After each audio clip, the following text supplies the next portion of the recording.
safar baad gashay taayir baa kaa qarxay keligaa baa tahay waxaa samaysa garanmaysid waxaa laga yaabaa marka inuu waqtina kaa dhumo qatarna aa ku gasho meesha dariiqa ciddada aa keligaa aa taagan tahay su-aalaha noocan oo kale waxaa laga yaabaa inaysan teoriga kuugu imaan laakiin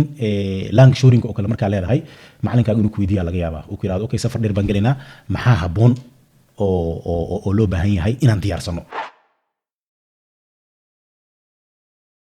السلام عليكم ورحمة الله تعالى وبركاته. بسم الله الحمد لله والصلاة والسلام على رسول الله وعلى آله وصحبه ومن والاه. ومركلة يعني عبد الرحمن هذا هيلية إن شاء الله تعالى برنامج كيني تحناها إيكو سابسنا إن ليسينكا شروع ذا الحريرتو وضد جاريجا إن برنامج كي أنهره إن أصوب بندقني قطبدي تحناها intii ka dhimaneed insha allahu tacaala waxaan usoo qaadanay casharo kala duwan iyo su-aalihii wada socday insha allahu tacaala maanta waxaan idiin soo gudbin doonaa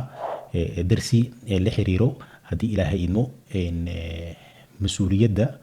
iyo waajibaadka saaran mulkiilanimada gaariga. gaari baa leedahay, waa maxay mas-uuliyadda iyo waajibaadka ku saaran mar haddii aad tahay mulkiilihii gaariga lahaa. insha allahu tacaala qodobkan wuxuu u kala bixi doonaa dhowr qodob. qodobka ugu horreeyase aan ku eegi doono wuxuu noqon doonaa qodobkan soo socda oo ah haddii ilaahay idmo mulkiilanimada. marka laga hadlayo gaariga runtii mas-uuliyadda ama waajibaadka qofka mulkiilaha saaran ma aha oo keliya inuu gaariga keliya ay khuseyso, laakiin waxaa jira waxyaabo badan oo la xiriira gaariga oo mar walbana muhiim ah qofka gaariga iska leh haddii uu shaqo u socdo, haddii uu safrayo, haddii uu meel aadayo, mar walbo in uu wato sida laysinka oo kale iyo vocnocodka buugga gacanta. sababtoo ah waxaa muhiim ah inay mar walbo ku diyaarsan yihiin ama gaariga ay ku saaran yihiin labada shay aan sheegnay mar kasta oo aad gaariga kaxaynaysid. waxaa laga yaabaa adigoo ama shaqo u socdo ama safar dheer raba inuu galo in aad xaalad aadan ku xisaabtamaynin aad la kulanto, مثلا meel shil ka dhacay oo kale inaad ku safarto ama soo marto taasoo keeni karta in lagu istaajiyo. ama sida aan ognahayba wadooyinka waaweyn ama E6 ha noqdaan ama E10 ha noqdo waxaa laga yaabaa in marmarka qaar si haddaba aysan ku seegin ama aadan u gafin darsi kasto ama cashar kasto aan ugu talagalnay inaan usoo gudbino mujtamaca Soomaaliyeed ee ku dhaqan wadankan Norway annagoo ujeedkeenu uu yahay inaan u fududeyno barashada teoriga oo aan mar walba insha allahu tacaala idiin soo gudbin doono casharo ama darsiyo kala duwan si aad ugu xirnaato kanaalka. waxaa muhiim ah oo aan kaa codsanaynaa inaad asxaabtaada la wadaagto, aadna subscribe garayso si casharada aan kula wadaagi doono aysan ku seegin insha allahu tacaala. waad mahadsantihiin. control caam ah booliiska ay sameeyaan iyagoo gaariga iyo qofkaba controlayo. marka sidaas daraadeed waxaa muhiim ah inay labadaas documenti ay mar walba gaariga ku saareen. hadda maadaama technology-gu uu horumaray, waagi hore laysinka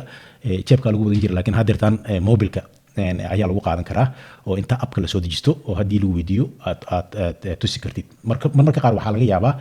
gaari aadan adiga lahayn oo kale inaad wadatid.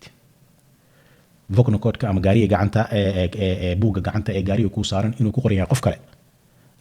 uu leeyahay qof kale, laakiin laysinkii iyo gaariga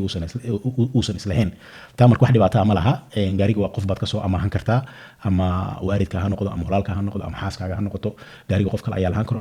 waad wadan kartaa. laakiin waxaa mar walba muhiim ah labadaa shay oo lagu weydiinayo in lagaa helo haddii ilaahay idmo. marka waxaa muhiim ah oo kale in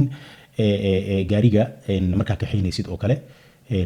qofka gaariga kaxaynaya oo kale uu yahay qof yani fuujigan, qof soo jeedo oo fuujigan, qof aan daalnayn, qof aan xanuunsanayn ama qof aan cabsanayn inuu yahay. yani markasto inaad tahay qof fuujigan maadaama adigana la rabo inaad badbaado, dadka kugu hareeraysanna inaad badbaadiso. maalan waxaa laga yaabaa inaad saacado badan shaqaynaysay, dad baa waxaa laga yaabaa inay sida dhakhtarka oo kale inuu dhowr saacadood oo isku xigto oo qaliin u galo. marka qofkaas oo kale yani jir ahaan kaliya ma daalaya, laakiin maskaxiyan buu daalayaa. qofkaas oo kale marka ma qasaba inuu gaari kaxeeyo? ha iyo may labada waa la oran karaa, laakiin waxaa u fiican inuusan gaari kaxeyn maadaama maskaxiyan uu daalan yahay. qofkaas oo kale waxa fiican uusan gaari uusan kaxayn si uusan asagana naftiisa uusan khatar u gelin dadka kalena uusan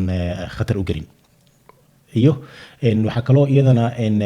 muhiim ah inaan ka hadalno ama aan dul istaagno مثلا سفر dheer baa rabtaa inaad gasho maxaa kugu habboon inaad iska hubiso maadaama safar dheer aad galaysid waxaa fiican wax walbo oo gaarigu ku saabsan inay ku habaysan yihiin ay ku diyaarsan yihiin مثلا gaariga olyadiisa inaad iska checkin gareyso biyaha gaariga inaad iska checkin gareyso taayirada inaad iska checkin gareyso taayir muxuu ahaa oo extra ah inuu gaarigu ku saaran yahay iyo in kale inaad iska checkin gareyso haddii ilaahay kuguma keeno taayir uu kaa qarxo oo kale qalabkii aad ku bedelan lahayd inuu isagana gaarigu ku saaran yahay tusaale ahaan waxaa laga yaabaa inaad si yara stress aad ku baxdo oo qalabkii taayirka aad ku bedelan lahayd ba aad ilowdaba ama guriga aad uga tagto ama sheelarka aad uga tagto safar baad gashay taayir baa kaa qarxay keligaa baa tahay waxaa samaysa garan weysid waxaa laga yaabaa marka inuu waqtina kaa dhumo qatarna aad ku gasho meesha dariiqa ciddada keliga aad taagan tahay marka waxaa muhiim ah wax walbo oo gaariga ku saabsan inay ku diyaarsan yihiin gaarigana ku saaran yihiin dareewalka mas-uuliyad xagga gaariga ah waditaankiisa aan ahayn ma saaran tahay ha sida aan sheegnay wax walbo oo gaariga la xiriiro dareewalka ayaa ka mas-uula safarka hadduu galayo su'aalaha noocan oo kale waxaa laga yaabaa inaysan teoriga kuugu imaan laakiin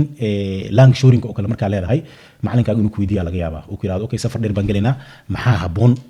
oo loo baahan yahay inaan diyaarsano marka markiiba inaad fahantid baa loo baahan yahay oo ah inaad tirahdid waa inaan taas haysanaa waa inaan kaa haysanaa waa inaan extra taayir haysanaa qalabkii lagu bedel lahaa waa inaan haysanaa oolyada waa inay noo checkin garaysan tahay biyaha speeda baskaha bahalka muraayada biyaha lagu dhaqo iyadana waa inay noo diyaarsan tahay marka insha allahu tacaala barnaamijkan qodobkan la xiriiro mas-uuliyadda iyo gaarigiisa intaas ayaan kusoo gabagabayn doonaa insha allahu tacaala su-aalihiisana dib ayaan kasoo raacin doonaa hada wabillahi towfiiq wassalaamu calaykum waraxmatullaahi wabarakaatu